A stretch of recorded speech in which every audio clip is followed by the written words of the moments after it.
नमस्कार, मी गीता आणि स्वागत आहे तुमचं माझ्या एका नवीन व्हिडिओमध्ये। तर काल आम्ही पंढरपूरचा प्रवास केला आणि रात्री अक्कलकोटला मुक्कामी आलो। खूप छान अशी व्यवस्था आणि आता आम्ही चाललेलो आहोत तुळजापूरला। तर चला आमच्याबरोबर, स्टे ट्यून। महाराष्ट्रात असलेल्या 3.5 शक्तिपीठांची यात्रा आमची चालू होती। तर आम्ही काय करायचो, रोज छान छान महाराष्ट्रीयन लुक करायचो। मस्त नथा काठापदराच्या साड्या घालून आम्ही यात्रेला सुरुवात करायचो आणि मस्त आधी फ्रेश फोटो काढून घ्यायचे। ते मी इथे तुमच्याबरोबर शेअर केले आहेत।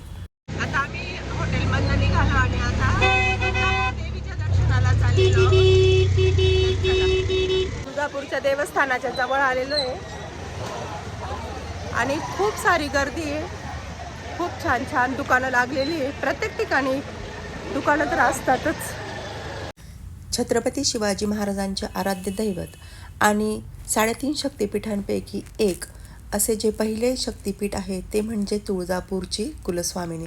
आपल्यापैकी अनेक जणांची कुलस्वामिनी ही तुळजापूरची तुळजाभवानी माता आहे। आम्ही शेवटच्या मजल्यावर आलेलो 2 तास रांगेत उभे आणि आता लवकरच आम्ही देवीच्या दर्शनाला पोहोचू। इथे ना खूप VIP दर्शन पण VIP दर्शनपेक्षा असं रांगेत उभं राहून 4-4 तास रांगेत उभं राहून दर्शन घेणं एक वेगळीच मजा आहे।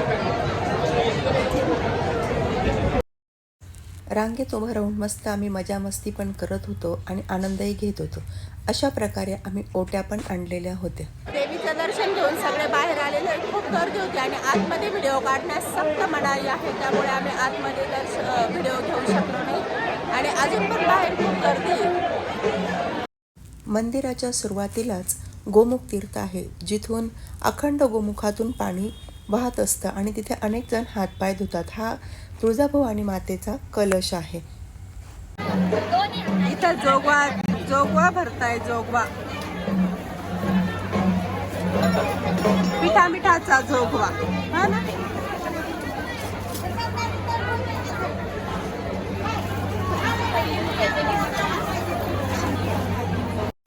मंदिराच्या आवारात अनेक प्रकारची मंदिरं आहेत। इथे उजवा सोंडेचा गणपती बाप्पा सुद्धा आहेत। इथे सुद्धा आम्ही सर्वांनी दर्शन घेतलं। त्यानंतर तिथे समोर एक यज्ञकुंड आहे, तिथे अंगारा घेण्यासाठी भरपूर जणांची गर्दी झालेली होती। इथे ना बोकड्यांचा बळी पण दिला जातो अशी आख्यायिका आम्ही तिथे वाचली। तिथे शेजारी चिंतामणी दगड आहे, जिथे उजव्या बाजूला जर दगड फिरला तर होकार आणि डाव्या बाजूला दगड फिरला तर नकार। तिथे दक्षिणा देऊन दगडावर हात द्यायचा, होकार असला तर दगड आपोआप उजव्या बाजूला फिरतो आणि नकार असला तर काहींचा दगड फिरतच नाही किंवा तो डाव्या बाजूला फिरतो। हे आपल्या महाराष्ट्रात इथे तुळजाभवानी मंदिरात बघायला भेटतं आणि खरोखर असं बघून छान वाटलं।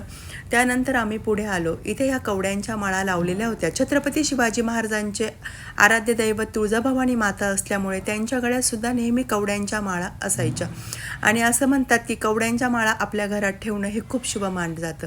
इथे हे परड्या आहेत, इथे खूप जण ह्या परड्यांमध्ये जोगवा मागतात। इथे सुंदर सुंदर फोटो होते। दर्शन घेऊन आम्ही आमच्या निवासस्थानी आलो। आता आम्ही आलेलो आणि इथे सगळे जेवायला बसलेले